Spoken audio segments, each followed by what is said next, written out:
இப்போ வந்து உங்களுக்கு லீவ்லாம் வந்து வருஷத்துக்கு எவ்வளோ நாள் கிடைக்கும்? இப்போ திடீர்னு ஒரு எமர்ஜென்சின்னு வச்சுக்கோங்க. அதாவது இப்போ உங்க அண்ணனுக்கே கல்யாணம். ஆ. டக்குனு வந்து 1 மாசம் இங்க இருந்துட்டு அப்படிலாம் போ முடியுமா உங்களால? இருக்கலாம். நம்மளுக்கு டோட்டல் வருஷத்துக்கு ஒரு இயருக்கு வந்து 70 டேஸ் இப்போ லீவு. இப்போ அதை 100 டேஸாக மாற்ற போகிறோம் அப்படின்னு சொல்லி இப்போ இது பண்ணிருக்காங்க. எங்கள் ஆப்லேயுமே வந்துருச்சு 100 டேஸ் வந்து வரப்போகுது அப்படின்னு சொல்லி வந்திருக்கு. ஆனால் இன்னும் அப்ரூவ் ஆகலை. அது வந்தால் நல்லாயிருக்கும். மொத்தம் இப்போதைக்கு இருக்கிறது 70 டேஸ்.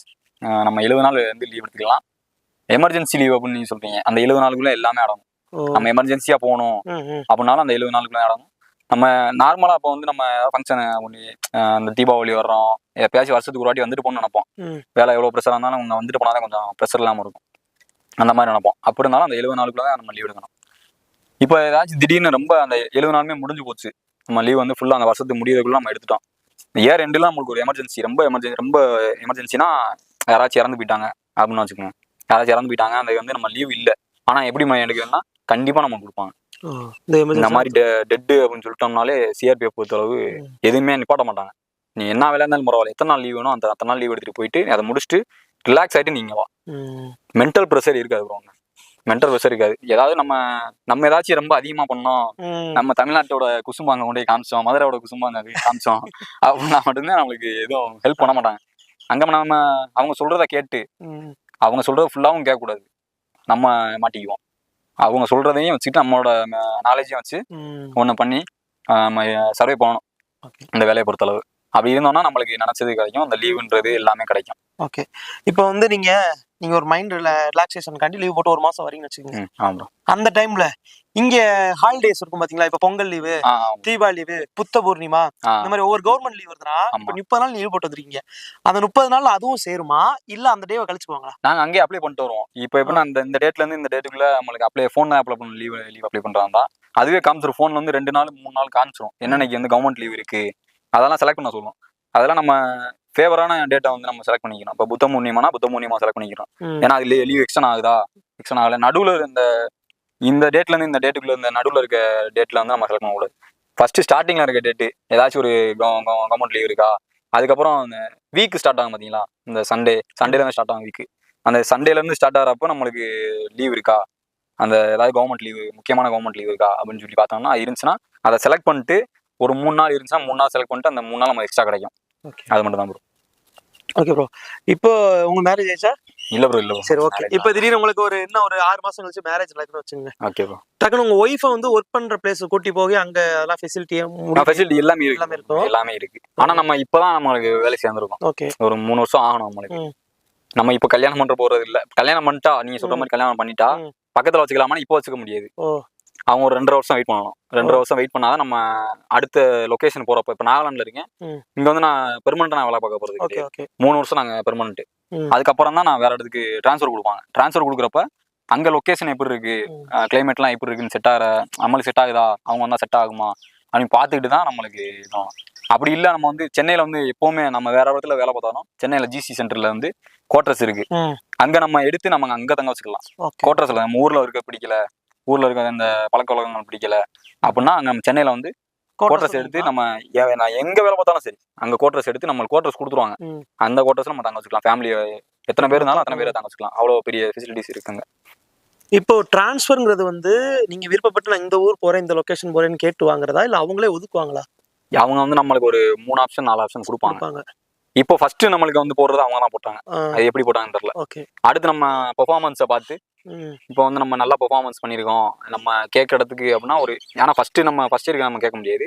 இந்த 3 வருஷம் முடிஞ்சதுக்கப்புறம் நம்மளுக்கு கேட்பாங்க, இந்த 2 இடம் 3 இடத்துல வேக்கன்ட் இருக்கு, நீங்க எந்த இடத்துக்கு போக விருப்பப்படுறீங்க அப்படின்னு சொல்லி கேட்பாங்க. அந்த மாதிரி கேட்கறப்ப நம்ம இந்த ஏதாச்சும் ஒரு நல்ல சேலரி கூட வர ஏரியா இல்ல சேஃபான ஏரியானா சேலரி கூட வராது, கம்மியாகும். கொஞ்சம் டேஞ்சரான ஏரியானா சேலரி கூட வரும், ரிஸ்க் அலவன்ஸ் வரும். இந்த மாதிரி இடத்துக்கு நம்ம சூஸ் பண்ணி போய்க்கலாம். எனக்கு தெரிஞ்சு ஃபர்ஸ்ட் நம்ம ரிஸ்கான இடத்துல பார்த்து நம்ம உடம்பு நல்லா நம்ம கொஞ்சம் வயசு கம்மியா அதேதான் தெம்பு இருக்கிறப்ப. ஆனா அப்படி இல்ல ப்ரோ. இந்த சிஆர்பி பொறுத்தளவு எங்க கூட ஒரு 50 வயசு ஒருத்தர் ஏஎஸ்ஐ ஒருத்தர் நான் ட்ரைனிங் பண்ண இடத்துல நான் சரியான ஒரு நல்ல பூஸ்டான ஆளு. 50 வயசு மாதிரி இருக்காது, நல்லா சின்ன பையன் மாதிரி துருன்னு இருப்பாரு. ஆனா நடக்கிறது கொஞ்சம் ஸ்லோவா நடக்கிற மாதிரி இருக்கும். ரன்னிங்னு வச்சா அவரை மாதிரி ஓட முடியாது. புல்லப் வந்து போடுவார் ப்ரோ. நாங்க வந்து வெறும் 15 தான் போடுவேன். நான் இப்போ 15 போடுவேன், அவர் 20 போடுவார் ப்ரோ. அந்த 50 வயசு அவருக்கு வயசான மாதிரியே காமிச்சிக்க மாட்டாரு. அதான் சொல்றேன், இந்த சிஆர்பி புல் வந்துட்டா நம்மளுக்கு வயசாகாது. இளமையை மெயின்டைன் பண்ணிக்கலாம். ஏன்னா வருஷம் நம்மளுக்கு 2 ஜேடிபிடின்னு சொல்லி நடத்துவாங்க. நம்ம பிசிக்கல் நம்ம டெஸ்ட் பண்ணிட்டே இருப்பாங்க. பிசிக்கல் வந்து நம்ம காமிச்சிட்டே இருக்கணும், நம்மளோட திறமையை வந்து காமிச்சிட்டே இருக்கணும். அப்பதான் இந்த வேலையில் நீடிக்க முடியும். இல்லைன்னா ப்ரொமோஷன் எல்லாமே கொஞ்சம் கம்மியாயிடும். ஓகே ஓகே ஓகே, அந்த மாதிரி. இப்போ ஒரு முக்கியமான ஒரு விஷயம் கேட்க போறேன். Okay bro. ஆனா கண்டிப்பா நீங்க சொல்லணும், எவ்வளவு ப்ரோ சேலரி வருது? பசங்களை பொறுத்த வரைக்கும் சம்பளம் கேட்கக்கூடாது. கண்டிப்பா. ஆமா, நான் இது வரைக்கும் சொன்னதில்லை, வீட்டுல கூட நான் சம்பளத்தை சொன்னதில்லை. அப்படியா? ஏன் வீட்டுல வரைக்கிறீங்க? வீட்டுல சொல்லியிருக்கேன், ஃபர்ஸ்ட் ஸ்டார்டிங்ல வந்து சேலரி சொல்லிருக்கேன். அவ எல்லாத்தையும் அனுப்ப சொல்லிடுவாங்க. இல்ல முத சம்பளம் போட்டாங்க, அந்த சம்பளத்தை நான் சொல்லிட்டேன். ஓகே ஓகே, இவ்வளவு சம்பளம் வந்துட்டு இருக்கு. சேலரிஸ்ல போகும்போது கூட எடுத்து கொடுத்துட்டேன். ஓகே, சேலரிஸ்ல இப்போ ஒரு 3 மாசம் தொடர்ந்து அனுப்பிச்சுட்டு தான் இருந்தேன். இவ்வளவு வருது அவ்வளவு வருது அப்படின்ட்டு. அதுக்கப்புறம் நம்மளும் சேர்த்து வைக்கணும்ல. கண்டிப்பா சேவிங்ஸ் வந்து இப்போ வந்து நம்ம இருக்க கடனை ஃபுல்லா கட்டிடலாம். கட்டினாலும் கொஞ்சம் இப்ப இருந்து நம்ம சேவிங்ஸ் இருந்தாதான். ஆமா, நம்ம ஒரு 2 வருஷம் 3 வருஷம் போறப்ப ஏதாவது ஒரு வீடு கட்டணும்னா கூட லோனை மட்டுமே எடுத்து கட்டக்கூடாது, நம்ம கையில இருக்கும் கொஞ்சம் காசு போடணும். அந்த மாதிரி இருக்கணும்ன்றதுக்காக தான் கொஞ்சம் வீட்டுல சேலரிலாம் சொல்லல. ஓகே ப்ரோ, இப்ப சொல்றேன் நானு. சொல்லுங்க. இப்போ வந்து 36 வாங்கிட்டு இருக்கேன். Super super bro. 36. ஓகே. இதுக்கு நான் நாகாலாந்து போய் ஜாயின் பண்ணிட்டேன்னா, இன்னும் ஜாயின் பண்ணல, நாகாலாந்து போய் ஜாயின் பண்ணல. நாகாலாந்துல போய் நம்ம 6ஆம் தேதி நான் போய் ஜாயின் பண்றேன். அங்க போய் ஜாயின் பண்ணதுக்கு அப்புறம் 12,000 ரூபாய் நம்மளுக்கு ரிஸ்க் அலவன்ஸ் வரும். ரிஸ்க் அலவன்ஸ் வரும். அப்படி வர்றப்போ கொஞ்சம் ஒரு 42 45 நம்ம கிராஸ் பே போக நெட் பே நம்ம கைக்கு வர்றது ஒரு 42 45க்குள்ள நம்மளுக்கு வரும். எல்லாமே நம்மளுக்கு பிடிச்சிருவாங்க. இபிஎஃப் இதெல்லாம் நிறைய இருக்கு, அந்த மாதிரி இதெல்லாம் பிடிச்சிருவாங்க. மற்றபடி நம்ம சாப்பிட்றதுக்கு, முடி வெட்டுறதுக்கு, சோப்புக்கு, துவைக்கிறதுக்கு எல்லாத்தையுமே நம்மளுக்கு காசு போட்டு விட்டுருவாங்க. நம்மளுக்கு போட்டு விட்டுருவாங்க. இப்போ சோப் அலவன்ஸ் வந்து 45 ரூபா மாசத்துக்கு. 45 ரூபாய் நம்ம சோப்பு வாங்கிக்கலாம். முடி வெட்டுறதுக்கு நம்மளுக்கு முடி வெட்டினா நம்மளுக்கு அலவன்ஸ் 100 ரூபா போட்டுருவாங்க, மாசம் 100 ரூபா. ஆனா உள்ள விட்டுறது அந்த ஃப்ரீயா நம்மளுக்கு வெட்டி விடுவாங்க. நம்ம செம்ம ஸ்டைலிஸ்டா நிறைய பேர் இருப்பாங்க. நம்ம பெரிய பெரிய டிஏஜி சார் இவங்கெல்லாம் கூட அவங்கள்ட்ட வெட்டுவாங்க. எல்லாத்தையுமே ஒரே சமம் தான். அங்க உள்ள போயிட்டா அந்த ஜாதி மதம் எதுவுமே கிடையாது, எல்லாமே சமம் தான். நல்லா இருக்கும். இப்ப இங்க இருந்து தமிழ்நாட்டுல இருந்து போயிட்டு போன பசங்களுமே நிறைய எல்லா சமூகத்துல இருந்து வந்திருக்காங்க.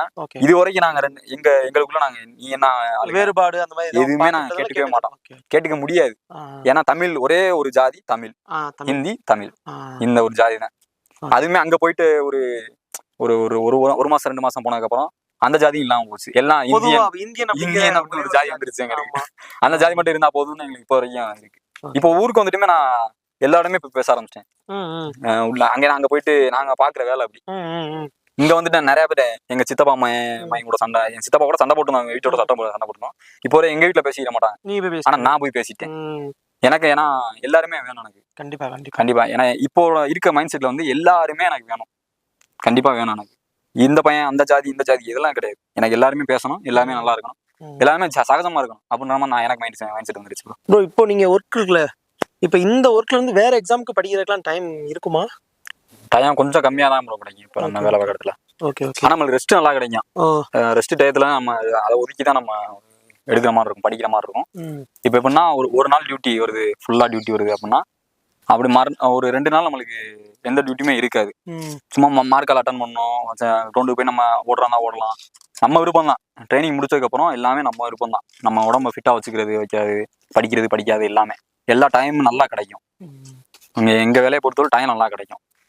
ஒரு நாள் ஃபுல்லா நல்லா ஃப்ரீயா இருக்கலாம், ஃபுல்லாவே நம்மளுக்கு படிக்கிற நல்லா கிடைக்கும். இப்போ ஒரு நாள் வேலை பார்த்தோம்னா 2 நாள் நல்லா கிடைக்கும். அந்த 2 நாள்ல ஒரு நாள் சும்மா சின்ன வேலை இருக்கும், ஒரு நாள் ஃபுல்லாவே ரெஸ்டா இருக்கும். அந்த மாதிரி ரெஸ்ட் டயத்துல நம்ம படிச்சுக்கணும். டைம் வந்து கிடைக்கல அப்படிங்கிறது சும்மா சாக்கு சொல்றது, இதெல்லாம் ஏதாவது ஒரு காரணத்துக்காண்டி சொல்றது. படிக்கல டைம் இல்லை, ஆனா எல்லாத்துக்குமே டைம் இருக்கும். கண்டிப்பா படிக்கிறதுக்கு எங்க ஜாபை பொறுத்தளவுக்கு டைம் இருக்கும், இல்லைன்னு சொல்ல முடியாது.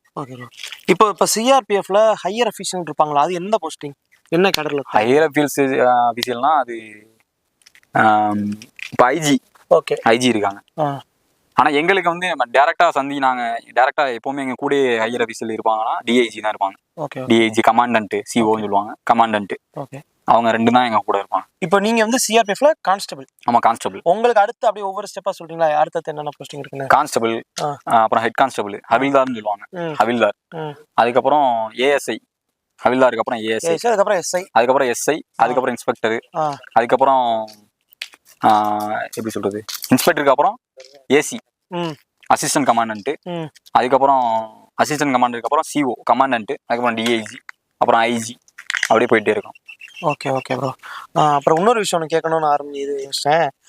இப்போ நம்ம வந்து தமிழ்நாட்டுல வந்து நார்த் இந்தியன்ஸ் வடக்கேன்னு சொல்லி ஓட்டுறோம்ல, அதே மாதிரி அங்க தமிழ் மேல அவங்க எப்படி அவங்களோட பார்வை எப்படி இருக்கு தமிழ் மேல?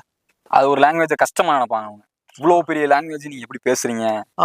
ஏன்னா ஹிந்தியில வந்து மொத்தம் 45 லெட்டர் தான் இருக்குன்னு நினைக்கிறேன். ஓகே, எத்தனை தெரியல, ஒழுங்கா தெரியல எனக்கு. தமிழ்ல வந்து இவ்வளவு பெரிய 247 லெட்டர்ல எப்படி நீங்க பேசுறீங்க, எப்படி நீங்க கத்துக்கிட்டீங்க, எப்படி என்ன பேசுறீங்க அப்படின்னு சொல்லி ஒரு ஆச்சரியமா பார்ப்பாங்க. ஆனா அவங்களும் கிண்டல் பண்ண, நம்ம அப்படி வடக்கேன் அப்படின்னு சொல்றப்ப அவங்க தம்புடு அப்படின்னு சொல்லி தம்புடு பண்ணுவாங்க. நம்மளுமே ஹிந்தி கத்துக்கிட்டா நல்லா இருக்கும். முக்கியமானது ஹிந்தி வந்து ரொம்ப முக்கியம். நீங்க எவ்வளவு நாள் கத்துக்கிட்டீங்க? நான் ஒரு 8 மாசம் நல்லா ஃப்ளூயண்டா பேசுறதுக்கு நான் நல்லா கத்துக்கிட்டேன். ஓகே, ஒன்று புரிஞ்சுக்கங்க, லாங்குவேஜ் அப்படிங்கறது வந்து நம்ம கத்துக்கும் போது ரொம்ப சிரமமா இருக்கும். ஆனா வாழ்க்கைக்குன்னு ஒன்று கத்துக்கோம்ல, நார்மலா கத்துக்கிறது வேற, நம்ம சர்வைவல்காண்டி கத்துவோம். அந்த பிழைப்புக்குன்னு நம்ம கத்துக்கும் போது சீக்கிரம் கத்துக்குவோம். சரிங்களா? கண்டிப்பா. நம்ம சரௌண்டிங் எல்லாமே வந்து ஹிந்தியா அமைஞ்சிச்சுன்னா, ஹிந்தி தெரியாத விட்டோம்னா ஈஸியா வந்து ஹிந்தி கத்துக்குவோம். குழந்தைய அப்படியே பாருங்க, குழந்தைக்கு எழுத படிக்க தெரியாது, ஆனா அந்த பிறந்த ஒரு 2 வருஷத்துக்குள்ள அவங்க அம்மா பேசுறது, அப்பா பேசுறது, அதெல்லாம் வச்சு பேசுவோம். அதே மாதிரிதான் ஹிந்தி மட்டும் இல்ல, இங்கிலீஷ் நிறைய பேத்துக்கு வந்து கொஞ்சம் கம்மியா புரிஞ்சுக்குவாங்க. ஆனா வந்து ரிப்ளை பண்றதுக்கு லேட் ஆகும், பேசுறதுக்கு லேட் ஆகும். அதுக்கெல்லாம் காரணம் சரௌண்டிங் வந்து நமக்கு அந்த மாதிரி அமைஞ்சாலே போதும், எந்த லாங்குவேஜ்னாலும் ஈஸியா கத்துக்கலாம். ஆமா ப்ரோ. இப்ப வீடியோட எண்டிங் வந்துட்டோம். இப்ப தமிழ்நாட்டுல இருந்து இப்ப சிஆர்பிஎஃப் வந்து ட்ரை பண்ணிட்டு இருப்பாங்க நம்ம பசங்க. அவங்களுக்கு வந்து நீங்க என்ன சொல்ல விரும்புறீங்க? இந்த மாதிரி உங்களோட ஐடியாவை சொல்லுங்க. என்னோட ஐடியா வந்து ரொம்ப நோட்ஸ் எடுத்துக்கிறாங்க. ரொம்ப வந்து நீங்க ரொம்ப மென்டலா வந்து ஃபுல்லா எல்லாத்தையும் படிக்காதீங்க, மொத்தமா எல்லாத்தையும் படிக்காதீங்க. மேக்ஸிமம் இங்கிலீஷ், கண்டிப்பா சொல்றது இங்கிலீஷ் வந்து நல்லா படிக்கணும். மேக்ஸ் டபுள் மடங்கா போடணும். இப்போ எப்படி போட்டுக்கிட்டு இருக்கீங்களோ அதை விட டபுள் மடங்கா போடணும். இதுக்கெல்லாம் ஒரு யூடியூப் சேனல் இருக்கு. அந்த யூடியூப் சேனல் நேம் வந்து லேர்ன் வித் விக்னேஷ். சூப்பரா சொல்லி கொடுப்பாரு. ஆளு செமையா இருப்பாரு. ஆளு ஒரு நல்லா படிக்கணும், நல்லா வந்து டக்குன்னு வந்து நீங்க மேக்ஸ் கத்துக்கணும் அப்படின்னா லேர்ன் வித் விக்னேஷ் சொல்லி ஒரு யூடியூப் சேனல் இருக்கு. நீங்க கண்டிப்பா பாருங்க. நான் அதுல தான் படிச்சேன். அண்ணனோட யூடியூப் சேனலும் பாருங்க. அண்ணன் வந்து நல்லா நடத்திட்டு இருக்காரு. நான் பார்த்தேன், ஒரு 2-3 வீடியோ பார்த்தேன். மேக்ஸிமம் ஜிகே நல்லா படிக்கணும், நல்லா வந்து ஈஸியா ஷார்ட்கட்ல வந்து நீங்க நல்லா படிக்கணும் அப்படின்னா அண்ணனோட சேனல் பாருங்க. அண்ணனோட சேனலை சப்ஸ்கிரைப் பண்ணிக்கங்க. ஓகே ஓகே ப்ரோ, அவ்வளோதான். இந்த வீடியோட ஃபினிஷிங் வந்துட்டோம். வாங்க சொல்லுங்க. பூனை என்ன பண்ணுது? இது வந்து ஆசியா பூனை. ஆசியா பூனை யானை வளர்க்குறோம் இங்க இந்த ஊர்ல. சரி. அப்புறம் நிறைய இது ஆனை எங்க வச்சிருக்கீங்க? யானை லோக்கல்லே இருக்கு. பக்கத்துல இப்ப இருக்கா? பக்கத்துல இல்ல, திருச்சியில இருக்கு. இது நம்ம பாரம்பரிய ஒரு கோயில் இது. ஓகேண்ணே. நீங்க ஏதாச்சும் பேசிட்டு அடுத்தாங்க. ஓகேண்ணே. இது பூனை பேர் என்னண்ணே? பேர் வந்து பொம்மி. இல்லண்ணே, இந்த இதுக்கு ஒரு வகை சொல்லுவாங்கல்ல, ஆசியா கேட்டு. இது இந்த பூனை மாதிரி இருக்குல்ல, அந்த விஜய் வச்சிருப்பாருல்ல. இது விஜய் வச்சிருக்க பூனை மாதிரி இருக்கு. உட்காந்துங்க வா. ஓகே, ஓடாது. Okay okay. அதான் வீடியோட எண்டிங் வந்துட்டோம். நம்ம வந்து இப்போ சொந்த ஊர்ல சந்தோஷமா இருக்கணும்னா மிலிட்ரி, துணை ராணுவம், இந்த மாதிரி நண்பர்கள் வந்து நமக்காண்டி அங்க வந்து நம்மளை பாதுகாத்துட்டு இருக்காங்க. அதனால தான் இங்க சந்தோஷமா இருக்கும். நம்ம இங்க சந்தோஷமா இருக்கிறதுக்காண்டி இந்தியாவுக்கு எந்த ஒரு ஆபத்து வரல அப்படின்னு அர்த்தம் இல்ல. வர்ற ஆபத்தை ஃபுல்லா அங்க இருந்து தடுத்துக்கிட்டு இருக்காங்க. ஒருவேளை அந்த இடத்துல அவங்க வந்து லைட்டா கேர்லெஸ் மிஸ்டேக் ஏதாச்சும் ஒன்று பண்ணாங்கன்னா இங்க இருக்க இந்தியாவே வந்து ஃபுல்லா நம்ம ஹாப்பியாவே இருக்க முடியாது, ரொம்ப கஷ்டப்படுவோம். இந்த அளவுக்கு நம்ம சுதந்திரம் கிடைச்சு நம்ம எதிரி நாட்டுகள்ல இருந்து பாதுகாப்பா இருக்கோம்னா அதுக்கு வந்து இந்த மாதிரி ராணுவ நண்பர்கள் தான் வந்து முக்கிய காரணமா இருக்காங்க. ஸோ அவங்களுக்கு வந்து நம்ம சரியான ஒரு இடத்துல மதிப்பு மரியாதை வந்து கண்டிப்பா கொடுத்துக்கிட்டு தான் இருக்கோம். சரிங்களா? இவ்வளவு நேரம் உங்களோட அனுபவங்கள், உங்களோட பணி எல்லாத்தையும் வந்து ஷேர் பண்ணீங்க ப்ரோ. ரொம்ப ரொம்ப நன்றி. உங்களோட பணி சிறக்க வாழ்த்துக்கள். Thank you bro. ஓகே ப்ரோ, நம்ம அடுத்து சந்திப்போம் கண்டிப்பாக. ஓகே, கண்டிப்பா. நாங்க இப்ப இங்க வந்து வீடியோ ஷூட் பண்ணது எல்லாமே வந்து வல்லாளபட்டில இருந்து இங்கே உள்ள புலிப்பட்டி பரவலில பெரிய புலி ஐயனார் கோயில். இந்த இடத்துலதான் வந்து பண்ணையாரம் பத்மினி அந்த படத்தோட ஒரு சீன் வந்து விஜய் சேதுபதியும் ஐஸ்வர்யா ராஜேஷ் அவங்க மீட் பண்ணி பேசுற சீன்லாம் இந்த கோயில், இந்த பொம்மையெல்லாம் இருக்கு பாருங்க, குதிரை பொம்மைங்களாம், இங்கேயாவது நிறைய சீன் எடுத்திருப்பாங்க. அப்புறம் போற வழியில ஒரு ஆறு இருக்கும், அந்த மினி பஸ் போறது வர்றது, அந்த சேஸ் பண்ணிட்டு போறதெல்லாம் வந்து அந்த ஆத்துக்கால் அங்கதான் வந்து எடுத்தாங்க. ஓகே, அவ்வளவுதான், வீடியோ முடிஞ்சு.